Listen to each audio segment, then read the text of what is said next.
I can reread the text if you like. The Amalekites. Well, let's not talk about the Amalekites, in part because here's the problem. For most Christians, the Old Testament is different than the New and is seen through the light of the New. So but if you want to go to, Dennis Prager, who has written about this from a Jewish perspective, has written about the Deuteronomy, the Book of Kings, the Amalekites. Sure, we can bring him out what he considers later, to be the justifiable massacre of the Canaanites. I don't really want to go there because. Well, I know why you don't want to go there. Well, the reason I don't want to go there, the Old Testament is full of horrific massacres. Yes, and that is hold on. Massacres which are ordained. Massacres which appear to be ordained by Yahweh directly. Sure. Agreed. And why are you saying Yahweh instead of God? Why are you trying to distance yourself from the God of the Old Testament? Well, I'm not trying to distance myself. I'm simply. Well, did we see what he did here? He added the word appeared, and then he also added the Yahweh name. So he did two things there.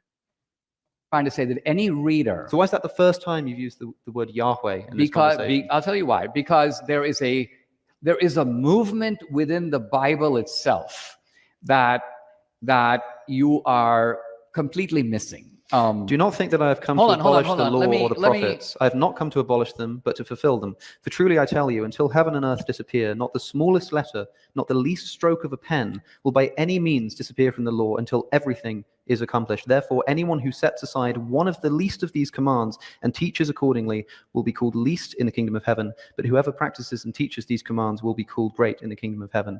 Jesus said that in the Sermon on the Mount, referring to his fulfillment of Old Testament prophecy and law. Referring to his fulfillment of Old Testament prophecy. Old Testament law. And what I'm referring to here is an Old Testament law, which you're now trying to distance yourself from and say that it's sort of different to the New Testament. I'm saying that that's not what Jesus thought. I'm saying you're missing the developmental track of the Bible that is obvious to any intelligent reader. Let me give you one example of what I'm talking about. Tell me about the Amalekites. Tell me what the developmental. It's not about the Amalekites. It's about the way that the whole story of the Bible changes in tone and mood and message. For example, help me out here. Like, just tell me where, any way you like. Tell me where this fits into that trajectory. Okay, I'll tell you where. We have just a couple minutes, guys, so let's wrap it up before the Q&A. Just tell me. The underlying message of the Old Testament is an eye for an eye. The Amalekites are the enemies of the Israelites. The Israelites will crush them with the same venom that the Amalekites would have crushed the Israelites. That's called an eye for an eye. Including now, hold on. The children, the infants, the cattle, the sheep, the camels, the donkeys. Yeah, that Dennis Prager says yes, but my point is different. You will not find that spirit at all in the New Testament. In fact, in the New Testament, you've got a spirit of forgiveness. So what I'm getting at is to pretend like you don't have this. Christianity is named after Christ. It's based on Christ as a fulfillment of the Old Testament. But what does fulfillment mean? It actually means transcendence. In Abraham's time. I had the same exact reaction as Alex in the same moment. Fulfillment means transcendence. So can you please see the mental gymnastics going on here? So the point that Alex made about the connection between the Old Testament and the New Testament and Jesus's relationship to the Old Testament is something I've heard before, something that he addresses in the Sermon on the Mount. I'm curious to know what you all think about it in the live chat, because my understanding of it, again, as an outsider, as a non-Christian, is that does seem to say that there is a consistent through line from the Old Testament to the New Testament, and it's not a separation. But I have heard things like, well, those things in the Old Testament are Mosaic law. They're not supposed to apply to Christians, and we've moved on from those things as a way of just explaining why there are those horrible things in the Old Testament and why Christians ignore them. So that's a great question, Drusilla. So you're stupid if you follow both the OT and the NT, the Old Testament and the New Testament. I think it's just one of those things where Christians just pick and choose, right? Like we were talking about earlier.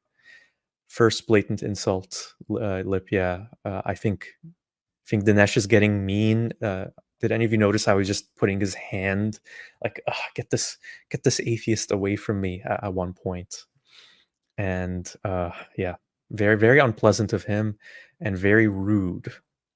Blood sacrifices are normal, right? When Christ comes as a sacrifice, Christ is the Lamb. It actually means transcendence. In Abraham's time, blood sacrifices are normal, right? When Christ comes as a sacrifice, Christ is the Lamb. The point is, those blood sacrifices aren't necessary anymore. Listen, That's the Christian reading. And you keep filibustering me because you know that the Bible is showing a movement in a direction, and to miss the movement is to miss the Bible. Let's look at God in the Bible. Let me make one quick point about God in the Bible. There's nothing quick about what you're doing, Dinesh. There's nothing quick about what you're doing. I need to be allowed to respond to what you're saying.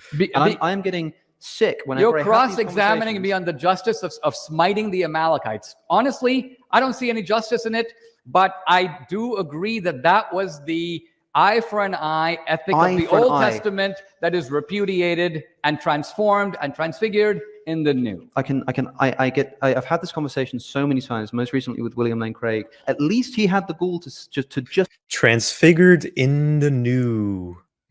Please wrap your head around whatever the hell that's supposed to mean.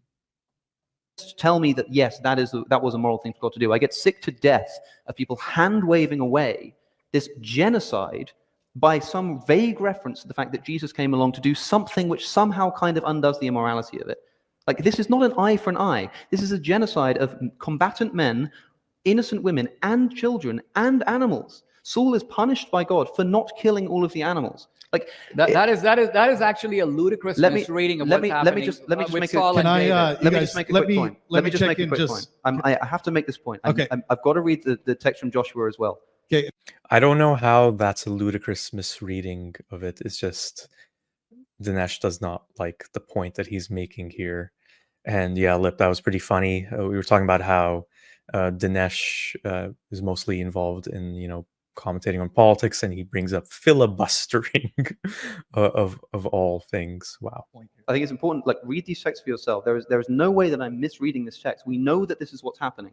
In the slaughter of Ai, that's a type of Canaanite. In Joshua, we're told that when Israel had finished killing all of the men in Ai, in the fields and in the wilderness, where they had chased them, and when every one of them had been put to the sword, the Israelites returned to Ai and killed those who were in it. That is to say, that we're told that this is just because the promised land was inhabited, and God's God, he's allowed to do this. So because the Israelites want that land, they have to go and chase out the Ai. So they chase them into the wilderness. They chase after them. They slaughter them in the wilderness. They then turn around, come back into the city, and kill who's left. Who's left if the combatants have run away? The women and the children.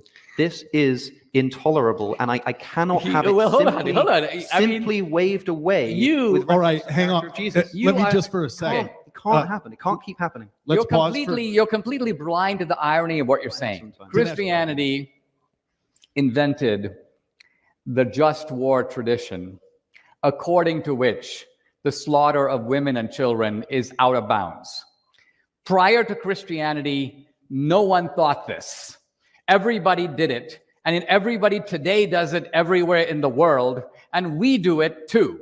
The bombing of Dresden, the bombing of Hamburg, Hiroshima and Nagasaki, the incineration of women and children is the normal course of war. This is really astounding for me. Space Alex is so done with Dinesh. I think I'm close to being done with him too. I mean, I've heard this kind of thing from other Christians, to be honest, this whole notion of, well, there are these horrible things in the Bible, but the Jesus I know, the Jesus I love, the Jesus that I feel in my heart is not those things. And so using just that kind of argument, they'll just say, well, I believe in Jesus. Jesus is love. Jesus isn't those horrible things.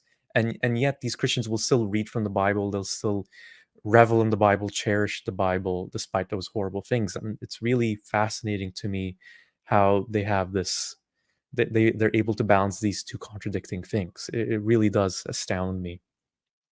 And Shady, that's an interesting point. So the last thing that Dinesh was saying of how, which I don't even know if that's true, that Christianity invented the just war, and then mentioned how there's no one that's following that right now, like mentioning the bombings of World War II, Dresden, Hiroshima, and Nagasaki.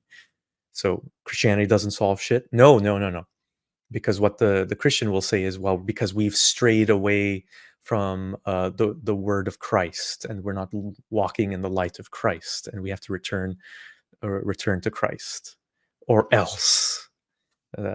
There's the irony. That's the real irony right there, the or else that comes with Christianity.